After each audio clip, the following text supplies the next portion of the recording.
कहते हैं कि जिस घर में कबूतर अंडे देते हैं वहां सिर्फ एक नई जिंदगी की शुरुआत नहीं होती, बल्कि उस घर की किस्मत, सुख, दुख और छिपी हुई ऊर्जा भी बदलने लगती है। सदियों से गांवों के बुजुर्ग बताते आए हैं कि कबूतर के अंडे किसी देवी का आशीर्वाद भी हो सकते हैं और किसी अदृश्य शक्ति का इशारा भी, लेकिन कोई भी ये नहीं जानता कि किस घर में किस रूप में क्या घटेगा। और यही रहस्य आज की इस कहानी में खुलने वाला है, क्योंकि ये कहानी है राघव नाम के युवक की, जिसके नए बने घर में अचानक 2 सफेद कबूतर आए, अंडे दिए और फिर ऐसी घटनाएं शुरू हुई कि पूरा गांव सिहर उठा। राघव ने अभी नया नया घर बनवाया था, सपनों जैसा सुंदर घर, नीली खिड़कियां, चमकदार फर्श और आंगन में लगा छोटा सा मंदिर, जिसे उसने अपनी मां की याद में बनवाया था। लेकिन उसे क्या पता था कि उसी मंदिर के पास एक ऐसा रहस्य जन्म लेगा जो आने वाले दिनों में उसकी रातों की नींद उड़ा देगा। कहानी शुरू होती है उस शाम से, जब वो अपना सामान लेकर पहली बार घर में दाखिल हुआ। आसमान में हल्की धुंध थी, हवा ठंडी थी और अचानक उसकी छत पर कुछ फड़फड़ाने की आवाज आई।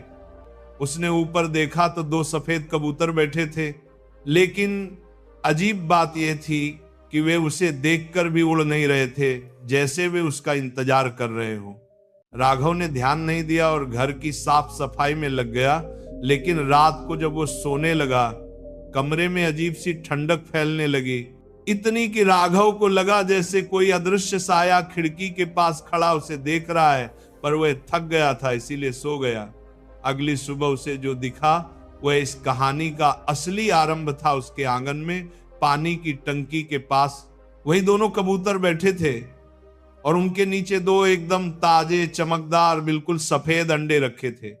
जैसे ही उसने पास जाने की कोशिश की, दोनों कबूतरों ने अपने पंख फैला दिए, डराने के लिए नहीं बल्कि किसी चीज की रक्षा करते हुए।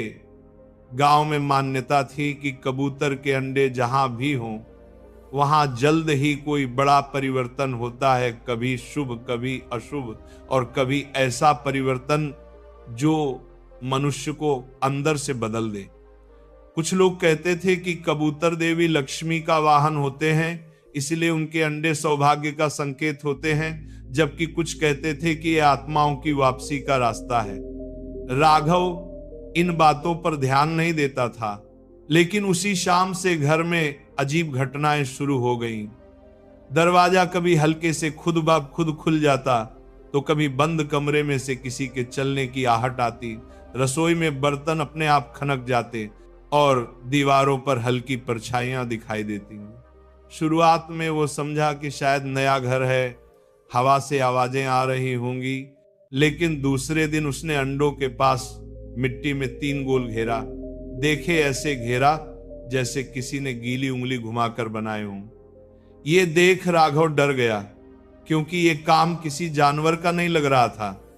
जैसे जैसे शाम गहराती गई, घर में एक अजीब सी बेचैनी फैलने लगी और फिर अचानक बिजली गुल हो गई, पूरी तरह अंधेरा।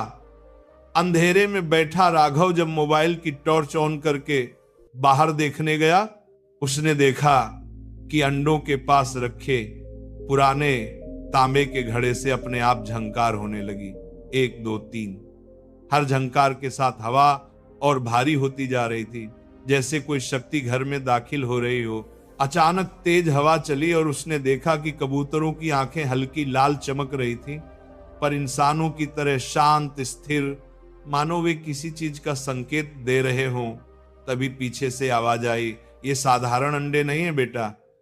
राघव मुड़ा तो गांव की बुजुर्ग मलती बुआ खड़ी थी, जिन्हें गांव वाले संकेतों, शकुनों और प्रेत विद्या की जानकार मानते थे।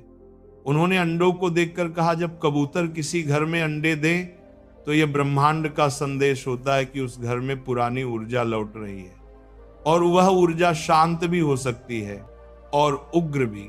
राघव घबरा गया और बोला, कौन सी ऊर्जा? मलती बुआ ने उसकी आंखों में देखकर कहा, जिसकी छाया इस घर से कभी गई ही नहीं। और इतना कहकर वे अचानक मुड़कर चली गईं। रात को राघव सो नहीं सका, क्योंकि उसे बार बार ऐसा लग रहा था कि कोई उसकी खिड़की के बाहर खड़ा है, उसकी सांसों की आवाज आ रही है। और जब उसने पर्दा हटाया तो अंडे हल्की रोशनी छोड़ते दिखे, जैसे वे किसी छिपी हुई ताकत को बुला रहे हों। तभी दीवार पर एक परछाई उभरी, मानव शरीर, लेकिन सिर कबूतर का, और वह परछाई उसी की ओर मुड़कर देखने लगी जैसे उसे पहचानती हो। उसी क्षण राघव को एहसास हो गया कि कहानी अभी शुरू हुई है और अब उसे पता लगाना ही पड़ेगा कि आखिर कबूतर के इन अंडों का रहस्य क्या है और इस घर में आने वाली पुरानी ऊर्जा कौन है। राघव पूरी रात अपने कमरे में बैठा रहा, खिड़की बंद, लाइट ऑन, लेकिन फिर भी उसे ऐसा लग रहा था जैसे दीवारों के पीछे कोई चल रहा हो। और हर 5-10 मिनट बाद कबूतर के अंडों की दिशा से हल्की सी सरसराहट आती, जैसे हवा वहां से नहीं गुजरती बल्कि कोई अदृश्य चीज वहां घूमती हो। सुबह हुई, लेकिन घर का माहौल वैसा ही भारी था जैसे पिछली रात की घटना अभी खत्म ही न हुई हो। वह हिम्मत करके आंगन में गया तो देखा कि अंडे बिल्कुल वैसे ही पड़े थे, लेकिन उनके पास मिट्टी पर फिर से घेरा बना था, आज 2 गोल निशान, और उन गोलों के बीच में एक छोटा सा काला बिंदी जैसा निशान। ये देखकर उसके पैरों तले जमीन खिसक गई, क्योंकि पिछले दिन निशान 3 थे, आज 2, यानी कुछ हो रहा था, कोई प्रक्रिया, कोई अदृश्य काम जो अंडों के आसपास बदल रहा था। तभी वह चौंक गया, क्योंकि अचानक दोनों कबूतर गायब थे, जैसे हवा में घुल गए हों। राघव ने घर के हर कोने में देखा, छत, खिड़की, दरवाजा, आंगन कहीं नहीं, लेकिन अंडों के पास दीवार पर हल्की सी खरोंच दिखाई दे रही थी, जैसे किसी ने नुकीले पंजे से उसे छुआ हो। तभी फोन बजा, गांव के पुजारी रामदास जी का कॉल। उन्होंने कहा कि उन्हें रात भर बेचैनी रही है और सुबह सुबह ध्यान में एक घर का दृश्य आया है जिसमें कबूतर के अंडे रखे हैं और किसी अनजानी शक्ति की छाया घूम रही है। राघव ने बात टालने की कोशिश की, लेकिन पुजारी बोले, बेटा यह साधारण घटना नहीं है, कुछ तो है जो तुझे बुला रहा है, मुझे दोपहर तक तेरे घर आना पड़ेगा। राघव का मन और घबराने लगा। वो अंदर की ओर गया तो देखा कि कमरे की लकड़ी की खिड़की पर उंगलियों जैसी 4 लंबी लंबी खरोंचें बनी थी, जैसे कोई रात को अंदर आने की कोशिश कर रहा हो। उसने खुद को समझाया कि शायद किसी जानवर ने किया होगा, लेकिन अंदर की रसोई में रखे चावल का ढक्कन खुला हुआ था और चावल के अंदर एक छोटा सा सफेद पंख पड़ा था। लेकिन यह पंख कबूतर का नहीं था, क्योंकि इसकी आकृति बहुत अलग थी, लंबा, पतला, हल्की चांदी जैसी चमक वाला, जैसा उसने जीवन में कभी नहीं देखा। उसके भीतर डर और गहरा होने लगा और वो बाहर निकल आया। तभी उसे अंडों के ऊपर एक हल्की सफेद रोशनी की परत नजर आई, एकदम महीन, जैसे सुबह की धूप किसी पारदर्शी चीज से गुजरी हो। लेकिन जैसे ही वह नजदीक गया, वह रोशनी गायब हो गई, जैसे किसी ने स्विच बंद कर दिया हो। गांव के बच्चे आंगन के बाहर खेल रहे थे। उनमें से एक अंदर झांककर बोला, भैया रात को आपके घर की छत पर कोई चलता था, हमने देखा था। यह सुनकर राघव के हाथ कांप गए। वह बच्चों से पूछता रहा कि कौन था, कैसा दिखा, लेकिन बच्चे डरकर भाग गए। दोपहर को पुजारी जी आए। उन्होंने अंडों को देखते ही माथे पर हाथ रखा और बोले, यह बहुत पुराना संकेत है। यह तब होता है जब किसी घर में अधूरे कर्म वाली आत्मा लौटने लगती है और कबूतर उसके आगमन का माध्यम बनते हैं। राघव चौंक गया, आत्मा कौन सी? पुजारी ने कहा, यह मैं अभी नहीं जानता, लेकिन अंडों पर दिख रहे गोल निशान कोई प्रेत या दुष्ट शक्ति का संकेत नहीं, ये तो किसी अनुष्ठान के शुरू होने का संकेत है। पुजारी जी के ये कहते ही हवा अचानक भारी हो गई, जैसे कोई बेहद गहरी सांस घर में ली गई हो। अंडों के पास रखा घड़ा अपने आप हिलने लगा धीरे धीरे, और अचानक एक तेज झंकार की आवाज आई, जिससे पुजारी भी चौंक गए। उन्होंने तुरंत मंत्र पढ़ना शुरू किया लेकिन जैसे जैसे मंत्र की ध्वनि तेज हुई, वैसे वैसे घर की दीवारें हल्की हल्की कंपाने लगी और भीतर कहीं से किसी के चलने की आवाज आने लगी। ठीक ऐसे जैसे कोई लकड़ी के फर्श पर धीरे धीरे कदम रख रहा हो। पुजारी ने मंत्र रोक दिया और तेज आवाज में बोले, तू कौन है, अपनी उपस्थिति दिखा। और तभी घर में लगे छोटे घुंघरू वाला दिया अपने आप बज उठा, जैसे किसी ने उसे छुआ हो। यह देखकर पुजारी ने राघव से कहा, यह घर खाली नहीं है, यहाँ कोई शक्ति है जो अंडों के माध्यम से धीरे धीरे पूर्ण रूप ले रही है और आज रात इसके अगले चरण की शुरुआत होगी। शाम होते होते माहौल और अजीब हो गया। सूरज जैसे उम्मीद से पहले ही ढल गया हो। हवा तेज होती जा रही थी और पेड़ों की पत्तियां एक ही दिशा में मुड़कर राघव के घर की ओर इशारा कर रही थी, जैसे वह हवा नहीं किसी शक्ति का बुलावा हो।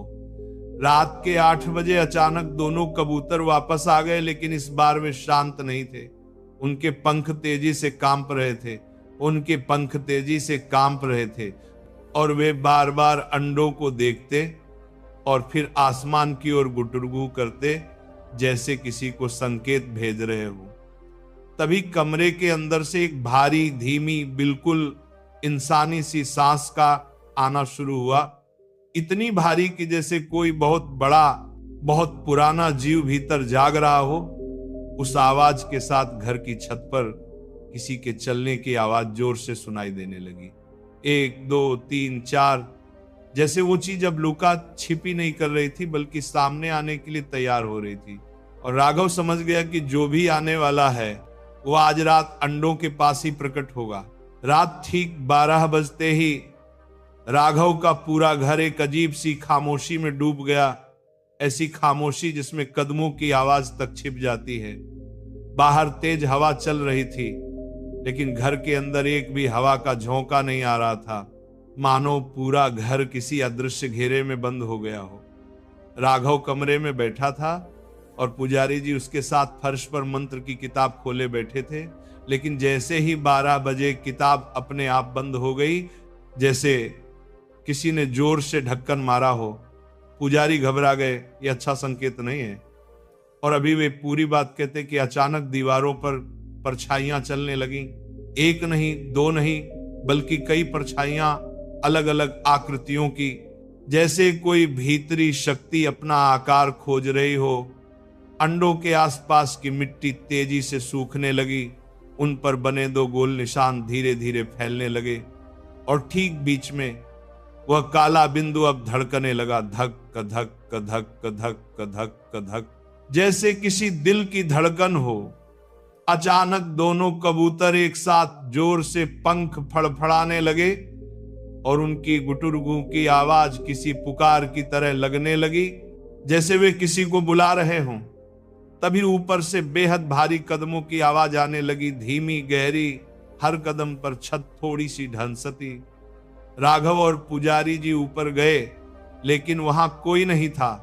बस धूल में बने 2 अजीब निशान दिखे, बिल्कुल वैसे जैसे किसी बड़े पक्षी के पैर होते हैं, लेकिन इंसानी आकार के साथ।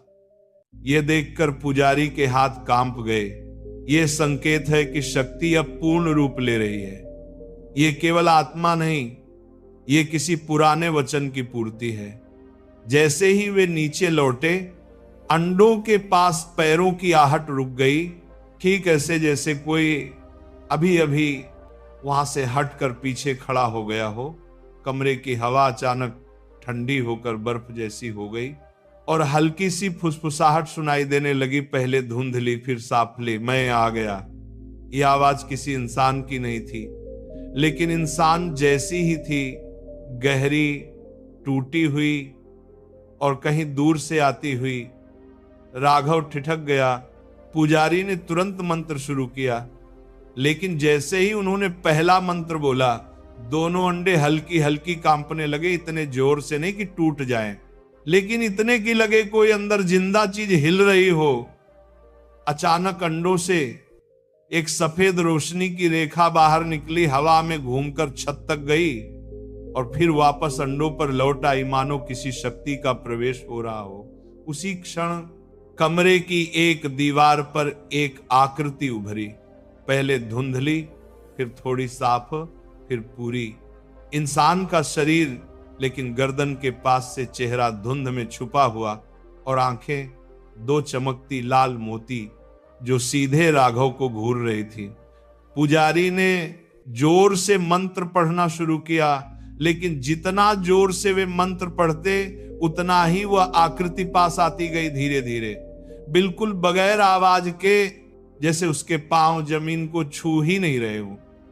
अचानक घर की सभी खिड़कियां अपने आप जोर से धमाके से बंद हो गईं और दरवाजा अपने आप अंदर की ओर लॉक हो गया। राघव ने पुजारी को पकड़ा, ये क्या है? पुजारी ने उसकी ओर देखा, यह तुम्हारे घर से कभी बाहर नहीं गई चीज है।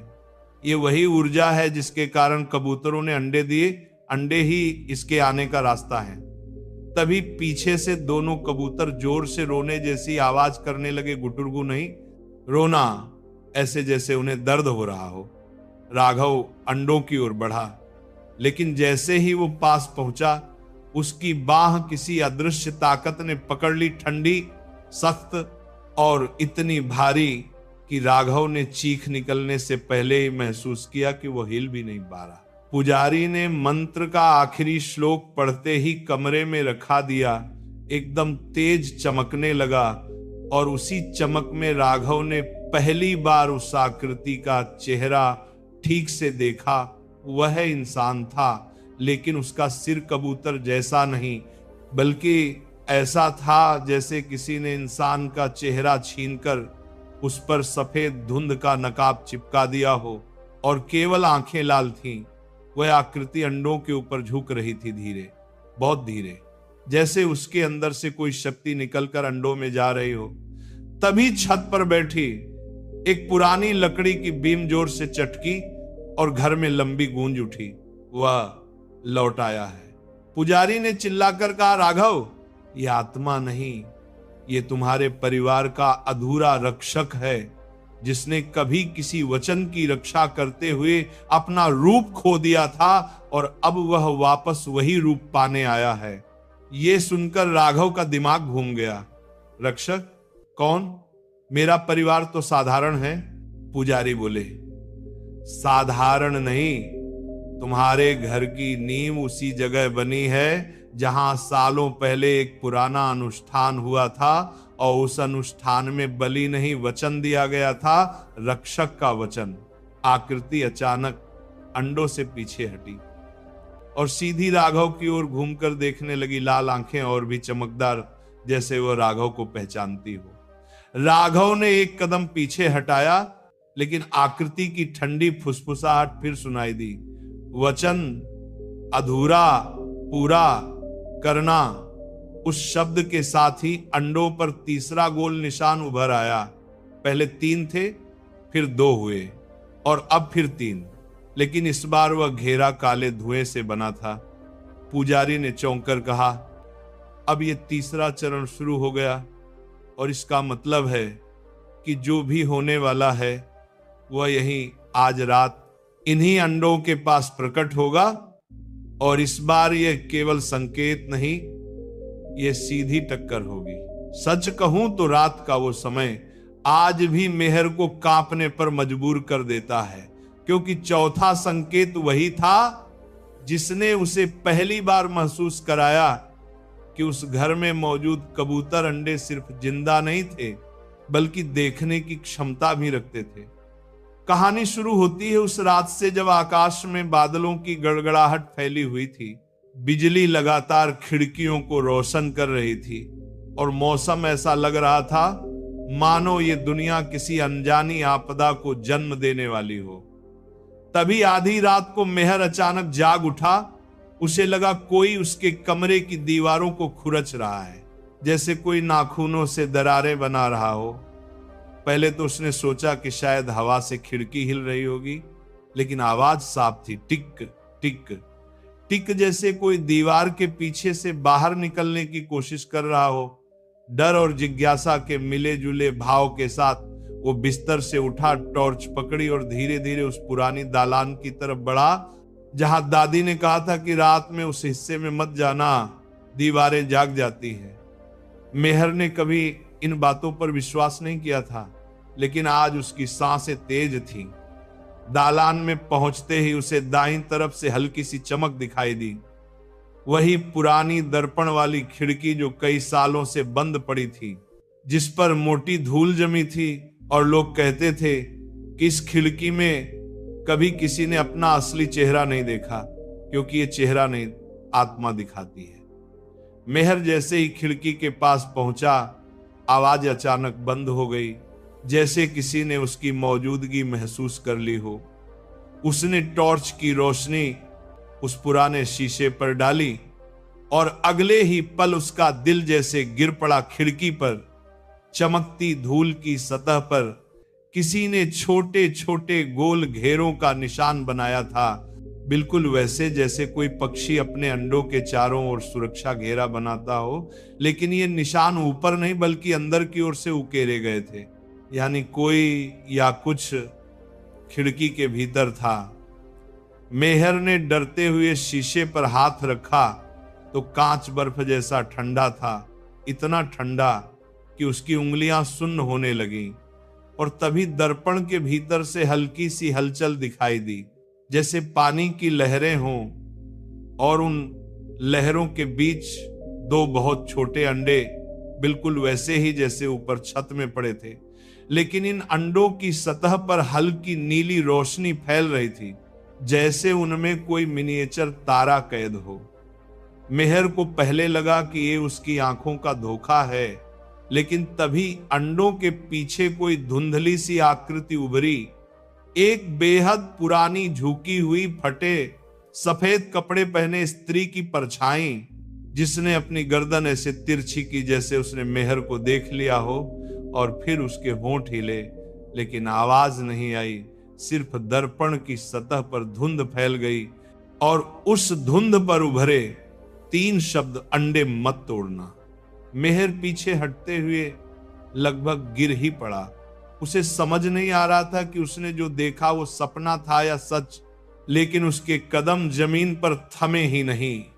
वह जैसे ही मुड़ा कि दालान की छत पर बैठे वही 2 रहस्यमयी कबूतर अचानक पंख फड़फड़ाने लगे।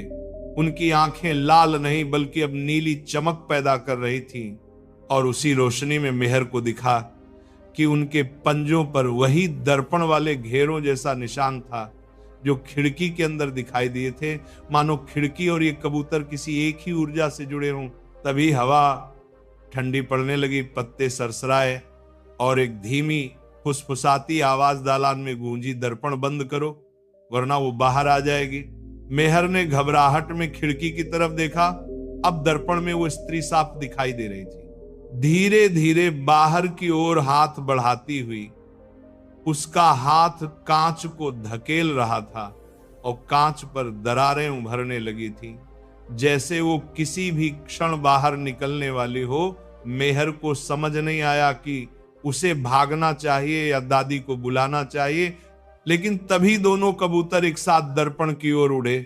उनके पंखों की तेज हवा से दर्पण की सतह पर फैला धुंधला आकार मिटने लगा और कांच अचानक काला पड़ गया। ऐसा अंधेरा कि मेहर को लगा खिड़की के पीछे पूरा संसार ही गायब हो गया है।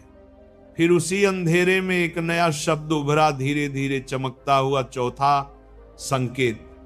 और अगले ही पल दर्पण पूरी तरह से शांत हो गया, जैसे कुछ हुआ ही नहीं। मेहर हक्का बक्का खड़ा रहा। उसका दिल इतनी तेजी से धड़क रहा था कि उसे सुनाई तक दे रहा था। और तभी उसके पीछे से दादी की भारी कदमों की आवाज आई। दादी ने खिड़की को देखा, फिर मेहर को। उनकी आंखों में डर से ज्यादा गुस्सा था। मैंने कहा था ना, दर्पण वाली खिड़की के पास मत जाना। अब जो आएगा उससे बचना आसान नहीं होगा, क्योंकि चौथा संकेत दिखने का मतलब है कि 5वां संकेत बहुत करीब है। दादी की आवाज कांप रही थी और मेहर समझ चुका था कि यह रहस्य अब साधारण नहीं रहा, क्योंकि जिस क्षण दर्पण ने चौथा संकेत लिखा था, उसी क्षण घर की छत पर रखे असली कबूतर के अंडों में हल्की सी दरारें उभर आई थीं, मानो अंदर कुछ झाग चुका हो। यह कहानी का सबसे डरावना और निर्णायक हिस्सा है, क्योंकि जिस रात 5वां संकेत प्रकट हुआ, उस रात मेहर ने समझा कि कबूतरों के ये अंडे पक्षियों के नहीं, किसी और दुनिया की चीज थे। जैसे ही दादी ने कहा कि 5वां संकेत करीब है, उसी पल घर की दीवारें खुद ब खुद हल्का हल्का कांपने लगीं, जैसे हवा में कोई अदृश्य ऊर्जा बह रही हो, और दालान के सारे दिए एक एक कर बुझने लगे। रात गहरी हो चुकी थी। आसमान में चांद बादलों में छिपा हुआ था और गांव के बाहर कुत्ते लगातार एक ही दिशा में भौंक रहे थे, उसी दिशा में जहां मेहर का घर था। मानो उन्हें पहले से पता हो कि इस घर के ऊपर कोई अनहोनी मंडरा रही है। मेहर दादी को पकड़कर बोला, क्या होने वाला है? लेकिन दादी की आंखों में जवाब नहीं था, बस एक भारी सा डर था, जैसे वो जानती थी कि अब प्रकृति का कोई नियम बदलने वाला है। तभी छत पर रखे दोनों अंडों से टिक टिक जैसी आवाज आने लगी, पहले धीमी फिर लगातार बढ़ती हुई, जैसे भीतर कोई सांस ले रहा हो। मेहर ने टॉर्च की रोशनी ऊपर डाली और जो देखा उससे उसका शरीर सुन्न हो गया। अंडों की दरारें अब नीली रोशनी छोड़ रही थीं, जैसे भीतर किसी छोटे सूर्य का प्रकाश बंद हो। उसी समय ऊपर की बल्ली पर बैठे दोनों कबूतरों की आंखें लाल नहीं बल्कि एक अजीब सी बैंगनी चमक दे रही थी, और उनके पंख बीच बीच में ऐसे फैल रहे थे जैसे वे किसी अज्ञात शक्ति का आह्वान कर रहे हो। अचानक पूरा घर शांत हो गया। नीरवता इतनी गहरी कि मेहर को अपनी धड़कनें कानों में गूंजती सुनाई देने लगी, और अगले ही क्षण अंडों में स्थित रोशनी ने पूरी छत को प्रकाशित कर दिया। ऐसा लगा जैसे पूरे कमरे में किसी बिजली का गोला फट पड़ा हो। मेहर और दादी आंखें ढंककर पीछे हट गए। रोशनी धीरे धीरे कम हुई, और जब मेहर ने आंखें खोली, उसने देखा कि दोनों अंडे फट चुके थे, लेकिन उनके अंदर न कोई चूजा था न कोई पक्षी, बल्कि वहां 2 छोटे छोटे चमकीले गोल जीवित गोले तैर रहे थे, जो हवा में उठते हुए धीरे धीरे फैल रहे थे, जैसे किसी आत्मा के बीज हों। दोनों गोले आम अंडों की तरह गिरकर नहीं फूटे थे, बल्कि हवा में किसी अदृश्य शक्ति के सहारे तैर रहे थे। और तभी दोनों कबूतर उनके ऊपर आकर बैठ गए। उनके पंखों से हल्की बैंगनी लहरें निकलने लगीं, और वे लहरें उन गोलों के अंदर समाती चली गईं। मेहर की आंखों के सामने उन दोनों चमकीले जीवों ने धीरे धीरे आकार लेना शुरू किया। उनका रूप कबूतर जैसा नहीं था, बल्कि कुछ ऐसा था जो इंसान और पक्षी दोनों के बीच लगता था। उनकी छोटी छोटी आंखें खुली और सीधा मेहर की ओर देखी, जैसे वे उसे पहचानते हो। मेहर दादी के पीछे छिप गया, लेकिन दादी का शरीर तन गया था। उन्होंने कांपती आवाज में कहा, ये वही हैं जिन्हें लोग नजर रक्षक कहते थे, आत्माओं के प्रहरी, जिन्हें बुलाने का अधिकार सिर्फ उन्हीं को होता है, जिनके घर में कोई बड़ा अविश्वास, बड़ा खतरा या बड़ा बदलाव आने वाला हो। मेहर, ये अंडे तुम्हें चुन चुके हैं। मेहर की सांस रुक गई। मुझे क्यों? दादी बोली, क्योंकि इस घर में जो राज छिपा है वो अब तुमसे छुपा नहीं सकता। सालों पहले तुम्हारे दादा ने एक आत्मा की रक्षा का वचन दिया था, और ये अंडे उसी वचन का संकेत है। जब तक नजर रक्षक जन्म नहीं लेते, घर का संरक्षक भी जागृत नहीं होता। तभी दोनों चमकीले जीवों ने अचानक एक तीव्र गूंजती ध्वनि निकालनी शुरू की। ध्वनि इतनी तेज कि खिड़कियां कांपने लगीं, दरवाजे हिलने लगे, और दर्पण वाली खिड़की पर फिर से दरारें उभरने लगीं। दर्पण के भीतर वही बूढ़ी स्त्री दिखाई दी, लेकिन अब पहले से कई गुना क्रोधी और विकृत रूप में। वो चिल्लाते हुए बाहर निकलने की कोशिश कर रही थी। उसका हाथ कांच के पार आने ही वाला था। मेहर डर के मारे पीछे हटता गया, लेकिन तभी दोनों उज्जवल जीवों ने एक साथ दर्पण की ओर उड़ान भरी। उनके छोटे पंखों से निकली नीली और बैंगनी रोशनी दर्पण पर पड़ी, और तुरंत दर्पण की सारी दरारें बंद होने लगी। स्त्री का चेहरा धुंध में बदल गया और धीरे धीरे पूरी तरह गायब हो गया, जैसे उसे वापस किसी दूसरे संसार में बंद कर दिया गया हो। घर फिर से शांत हो गया, न कोई आवाज न कोई हलचल, दोनों उज्जवल जीव धीरे धीरे नीचे आए और मेहर के पैरों के पास बैठ गए। उनकी चमक अब मध्यम थी, जैसे उनकी ऊर्जा खत्म हो रही हो। फिर दादी ने कहा, इनका जन्म हो चुका है, अब ये इस घर की निगरानी करेंगे और तुम्हारी भी, क्योंकि जहां ये जन्मते हैं वहां दुर्भाग्य कभी टिक नहीं पाता। मेहर नीचे झुका और डरते डरते दोनों छोटे जीवों को हाथ में लिया। वे गर्म थे, हल्के और किसी अजीब सी शांति से भरे। अगले ही पल वे धीरे धीरे घुलने लगे, चमक में बदलते हुए हवा में फैल गए और छत की बल्ली पर बैठे दोनों कबूतरों के पंखों में समा गए। और फिर कबूतर ऐसे शांत हो गए मानो कुछ हुआ ही न हो। मेहर की आंखों में आंसू आ गए। डर, राहत और एक भारी रहस्य का बोझ मिलकर मन को हिला रहे थे। दादी ने धीरे से उसका कंधा पकड़ा और बोली, अब तुम इस घर के नए संरक्षक हो। याद रखना, जिस घर में कबूतर अंडे देते हैं वहां हमेशा कोई रहस्य छिपा होता है, लेकिन हर रहस्य डरावना नहीं होता। कुछ रहस्य सुरक्षा भी बनकर आते हैं। और इस तरह पांचवा संकेत पूरा हुआ उसी रात। मेहर का घर सिर्फ एक घर नहीं रहा, बल्कि एक ऐसा स्थान बन गया जहां दो दुनियाओं के बीच का दरवाजा हमेशा के लिए बंद हो गया, या शायद थोड़ा सा खुला रह गया। इतना कि कबूतरों की आंखों में छिपी नीली चमक हर रात मेहर को याद दिलाती रहती है कि रहस्य खत्म नहीं हुए, वे तो अभी शुरू हुए हैं।